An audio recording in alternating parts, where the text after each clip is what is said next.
N통. 안녕하세요. 여러분의 투자 길잡이 N통과 함께하는 투자 여행의 N통입니다. 오늘 우리가 함께 파헤쳐볼 기업은 바로 2차 전지 장비 전문 기업 N플러스인데요. 아시다시피 전기차 시장에 거센 한파가 불어닥치면서 관련 기업들 대부분이 정말 힘든 시기를 보냈거든요. 그런데 유독 이 기업만큼은 달랐습니다. 엔트롱 한 증권사 리포트에서는 N플러스를 이렇게 표현했더라고요. 바로 군계 일학, 닭 무리 속에 고고하게 서 있는 한 마리의 학이라는 뜻이죠. 그만큼 시장에서 독보적인 존재감을 드러냈다는 이야기입니다. 오늘 이 질문에 대한 답을 전문가님과 함께 속 시원하게 찾아보겠습니다. 전문가님 어서 오세요. 네, 안녕하세요. 아니, 전문가님. 정말 궁금한 게요. 어떻게 다들 힘들다고 아우성인데 N플러스 혼자만 이렇게 잘 나갈 수 있었던 걸까요? 그 비결이 대체 뭘까요? 네, 그 비밀을 알려면 먼저 당시 시장 분위기부터 제대로 이해하고 넘어가야 합니다. 한마디로 전기차 캐즘, 그러니까 일시적인 수요 정책이라는 깊은 골짜기에 빠져 있었다, 이렇게 볼 수 있습니다. 네, 이 차트를 보시면 2023년 하반기부터 캐즘이라는 단어가 본격적으로 나오기 시작하면서 관련 기업들의 주가가 전반적으로 힘을 못 썼죠. 그동안 정말 폭발적으로 성장해 오다가 잠시 숨을 고르는 그런 시기였던 겁니다. 아하, 그러니까 정리를 좀 해보자면 각국 정부에서 주던 전기차 보조금은 점점 줄어들고 자동차 회사들은 어떻게든 차값을 낮추려고 치열하게 경쟁하고 여기에 정책 방향도 오락가락하면서 2차 전지 산업 전체가 힘든 성장통을 앓고 있었던 거군요. 바로 그겁니다. 그렇게 모두가 힘들어하는 상황이었기 때문에 N플러스가 보여준 실적이 더 대단하게 느껴지는 거죠. 자, 이제부터 N플러스가 써낸 압도적인 숫자들을 직접 한번 확인해 보시죠. 자, 바로 이 숫자입니다. 2025년 매출액 1,842억 원. 전문가 이게 전년과 비교하면요, 무려 43.1%나 성장한 수치입니다. 전문가. 그리고 진짜 놀라운 건 바로 이겁니다. 영업이익 성장률인데요. 플러스 143.4%. 시장이 거꾸로 가고 있을 때 이익이 2배 이상. 그야말로 폭발적으로 늘어난 거죠. 정말 보기 드문 케이스입니다. 와, 숫자만 봐도 입이 떡 벌어지네요. 전문가님, 이 표를 보면서 전체적인 흐름을 한번 짚어주시겠어요? 보니까 2024년에는 실적이 잠시 주춤했던 것 같은데 이건 어떻게 봐야 할까요? 네, 아주 정확하게 보셨습니다. 2024년엔 산업 전체가 어렵다 보니 매출이 약 60%나 줄었죠.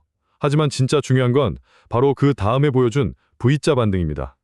매출을 43%나 끌어올린 것도 대단하지만 영업이익률을 한번 보세요. 13.3%까지 확 치솟았죠. 이게 뭘 의미하냐면요. 단순히 경기가 좋아서 실적이 회복된 게 아니라 이익을 내는 능력, 즉 기업의 체질 자체가 훨씬 튼튼해졌다는 강력한 신호입니다. 와, 실적은 정말 대단한데 이게 반짝하고 끝나는 게 아닐까 걱정하시는 분들도 계실 것 같아요. 미래를 위한 준비, 그러니까 미래 먹거리는 잘 준비하고 있나요? 전문가 N플러스의 미래 전략은 크게 3가지 축으로 움직이고 있습니다. 첫째, 원래 잘하던 주력 사업, 그러니까 각형이나 파우치형 조립 장비 기술을 더 업그레이드해서 아무도 못 따라오게 만들고요. 둘째, 사업 영역을 배터리 공정의 앞단으로 확장해서 전극 공정이라는 새로운 시장에 진출하는 겁니다. 그리고 마지막으로 꿈의 배터리라고 불리는 전고체 배터리용 장부를 미리 개발해서 미래 기술을 선점하겠다는 아주 야심찬 계획을 가지고 있습니다. 전문가님, 방금 말씀하신 전극 공정이라는 게 조금 어렵게 들리는데요. 이게 구체적으로 어떤 건지 조금 더 쉽게 설명해 주실 수 있을까요? 네, 그럼요.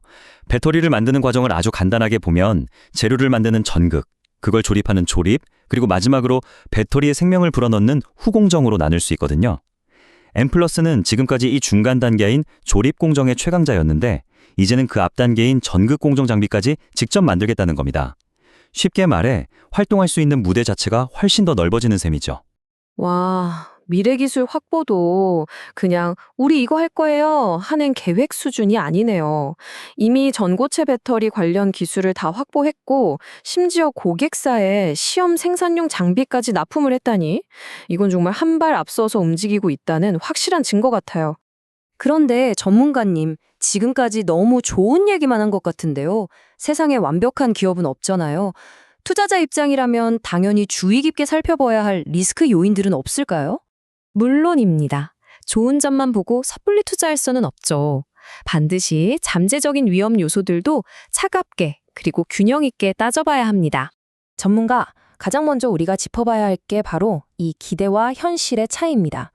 엠플러스는 2028년까지 매출 7천억 원을 달성하겠다는 굉장히 야심찬 목표를 내세웠거든요. 이걸 달성하려면 매년 평균 50% 넘게 성장해야 한다는 계산이 나옵니다. 반면에 시장 분석가들이 예측한 2026년 성장률은 약 8% 수준이에요. 이 큰 간극을 과연 어떻게 메워나갈 것인가, 이게 가장 중요한 관전 포인트가 되겠습니다. 그 외에 또 투자자들이 꼭 체크해야 할 리스크가 있다면 어떤 것들이 있을까요? 네, 몇 가지 더 짚어봐야 합니다. 첫째, 전기차 시장의 침체가 생각보다 더 길어질 가능성이 있고요. 둘째, 여전히 몇몇 소수의 주요 고객사에 대한 매출 의존도가 높다는 점도 계속 지켜봐야 합니다. 그리고 마지막으로 전극 공정이나 전고체 배터리 같은 신사업들이 언제쯤 본격적으로 돈을 벌기 시작할지 그 시점이 아직은 불확실하다는 점도 반드시 고려해야 합니다. 네, 지금까지 M+의 강점부터 리스크까지 꼼꼼하게 다 살펴봤는데요. 전문가님께서 보시는 M+의 현재 위치와 미래에 대한 최종적인 의견을 한번 정리해 주신다면요. 전문가, 이 레이더 차트 하나로 설명이 다 될 것 같습니다. 보시면 수익성과 성장성 항목에서 거의 만점에 가까운 점수를 받고 있죠. 다른 항목들도 나쁘지 않고요. 즉, 현재 돈을 아주 잘 벌고 있으면서도 앞으로 더 커나갈 잠재력까지 충분히 갖췄다. 이렇게 평가할 수 있습니다. 전문가, 그래서 한 문장으로 딱 요약하자면 시장의 거센 여풍 속에서도 자신만의 실력을 증명해냈고 다가올 미래 배터리 시대를 향해 가장 좋은 재리를 선점하고 있는 기업이라고 말씀드릴 수 있겠습니다. 네, 명쾌한 정리 감사합니다. 자, 오늘 내용을 제가 딱 3문장으로 정리해 드릴게요. 첫째, M+는 모두가 주저앉을 때 홀로 역대급 실적을 내며 자신의 가치를 증명했습니다. 둘째, 현재에 안주하지 않고 전극 공정과 전고체 배터리라는 새로운 성장 엔진을 장착하고 있습니다.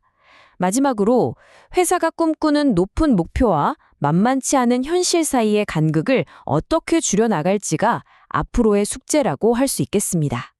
M+는 배터리의 미래에 아주 과감한 베팅을 하고 있습니다. 시청자 여러분은 이 기업의 이야기가 앞으로 어떻게 펼쳐질 거라고 보시나요? 여러분의 소중한 의견을 댓글로 자유롭게 남겨주세요. 엔트홍, 오늘 저희의 분석이 여러분의 투자에 좋은 참고 자료가 되셨다면 좋아요와 구독 잊지 마시고요. 투자의 최종 판단과 그에 따른 책임은 투자자 본인에게 있다는 점 꼭 기억해 주시길 바랍니다. 지금까지 엔트홍과 함께하는 투자 여행이었습니다. 감사합니다.